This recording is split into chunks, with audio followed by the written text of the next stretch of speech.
బడి హెచ్చగా కట్టారమ్మా. కట్టారు. ఆ 7 అంతస్తుల హద్దాల బడిలో మరి నీ కోసం ఒక బంగారం మన టుగటియాలో కట్టారు కదా. అవునమ్మా. ఆ బంగారం మన టుగటియలు ఊకోకుండా ఈ చిన్ననాటి వయసులో నీకెందుకమ్మా పని పాటలో అమ్మా తల్లి కాదు. మేమంతా లేమా పని చేసేకి. చూడమ్మా అంతమంది ఉన్నా గాని నాకేమి బలమమ్మా. అదేమిటమ్మా?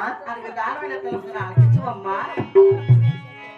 జయలక్ష్మి రమణ గోవింద గోవింద రామ రామ ఓ రామ రామ ఓ రామ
అమ్మా ఎంత మాత్రమే మీరు చెప్పినట్లు గాని ఈ బంగారం అంటూ పోగలేను.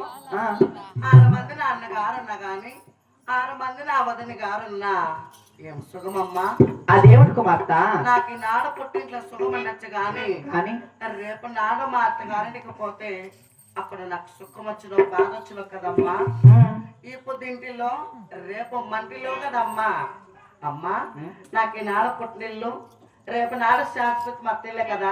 అవునులేమ్మా. అక్కడ మా అత్తగారికి పోతే అక్కడ సుఖం వచ్చునో బాధ వచ్చునో అది నీకు తెలుసునా నాకు తెలుసునమ్మా. కుమార్తె అక్కడ నేను వెళితేనే కదా బాగా సుఖం తెలిసేదమ్మా. అమ్మా అంతకొరకు ఇంకో కోరిక. అదేమిటమ్మా? చూడమ్మా మా అన్నగారు వేసిన 7 ఎకరాలు తెలిసిన కాలిపోతాను. ఆ ఎండుబడి బంగారు గుండ్లు ఇస్తే సీమాన వెళ్ళాం కావస్తానమ్మా. కుమార్తె మరి 7 ఎకరాల జనసేని కవలు బలొట్టుండావు. మరి హారమంది కొడుకుల చదువు కారబిడ్డని ఎంతో హల్లారముదుగా సాకాను. మరి నువ్వు పని పాటలు నేర్చుకుంటానంటున్నావు. అవునమ్మా. నువ్వు పని పాటలు నేర్చుకుంటానంటే నేను వద్దంటానని చెప్పు. ఎట్లా? కానీ అన్నగారు వేసిన 7 ఎకరాల జనసేన చాలా దూరం ఉంది తల్లి. నువ్వు ఒంటరిగా మాత్రం పోలేవు.